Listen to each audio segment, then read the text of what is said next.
Beautiful snowstorm here in St. Catharines, Ontario. I don't know about you guys, but I have this tendency to not trust God when it comes to major changes in my life, in particular when it comes to changes regarding my career, my job, and the way I provide for my family. I have the tendency to be drawn towards security, comfort, and predictability because then I have control, or at least I have the illusion of control. And as someone who strives to be a devout Catholic, I know that the plans that God has for me are infinitely greater than what I have for myself. In this past Sunday's gospel, there were kind of three things that stood out that helped me kind of put things into perspective and better understand how I ought to view my occupation and vocation in life. I think one of the challenges us as men have is an attachment to our work. We have the tendency to find our identity in what we do. However, there's a danger in that. We have to try to distinguish between our vocation and our occupation. Our vocation is not to be confused with our work. Our occupation is what we do to support our vocation. So it's what we do to make money, to support our family, to support the causes we like, and to support charitable causes. Our vocation is a state of life that God has called us to. So, for example, if most men are called to marriage and to be fathers. Some men are called to be priests. That's the state of life that we're called to, and our vocation ought to be at the service. The other way around. Our occupation ought to be at the service of our vocation.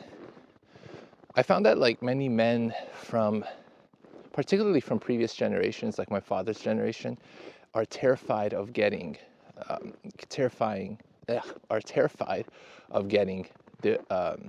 retiring. I obviously can't talk this morning. And that's because they spend 30 to 40 years of their life completely attached to their work, and it has become part of their identity. But our identities are not what we do. Our identities is who we are. First and foremost, we are beloved sons of God. And secondly, we are fathers, husbands, priests, single lay people devoted to important causes. Just like in real life, there are different seasons in our own personal lives. For example, right now we're in the middle of winter, and you would never catch me wearing my like a t-shirt and a bathing suit outside in minus 10 degree weather. It would just show that I'm not prepared for winter. Similarly, in our own lives, we have different seasons, and what we do for work in a particular point of life can be considered one season and not our identity. Our occupations are temporary, they're seasons. However, our vocations, most of the time, are for a lifetime. We have to be open to these seasons in our lives changing. God may be using one season in our lives to prepare us for another season. For example, in this past Sunday's gospel, we see Jesus calling four of the apostles. We see him calling Peter or Simon, Andrew, James, and his brother John, sons of Zebedee. And in both cases, in Matthew 4, verses 20 and 22, or it might be 22 and 24, I don't know, I'll put it up here.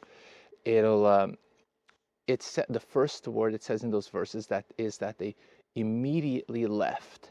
They immediately left. They either immediately left their nets behind, their boat behind, their father behind, to follow Jesus. They immediately left. And they were ready. They realized that now Jesus is calling them to another season in their lives, to something much greater. So we have to be careful. Yes, we might be comfortable with our current state of life, with our current work, because it's familiar, it's what we know, it's what we've been doing for a long time. But by doing that, we might be missing out on something much greater that God is calling us to. Unlike those early apostles that Jesus called, we have the privilege of hindsight and the Gospels. In the New Testament, most of the apostles didn't realize that Jesus was the incarnate Son of God. Many times they don't trust him. They regularly question him. And even some even betray him. However, we know through the Gospels that we can trust Jesus. We know he is the incarnate Son of God.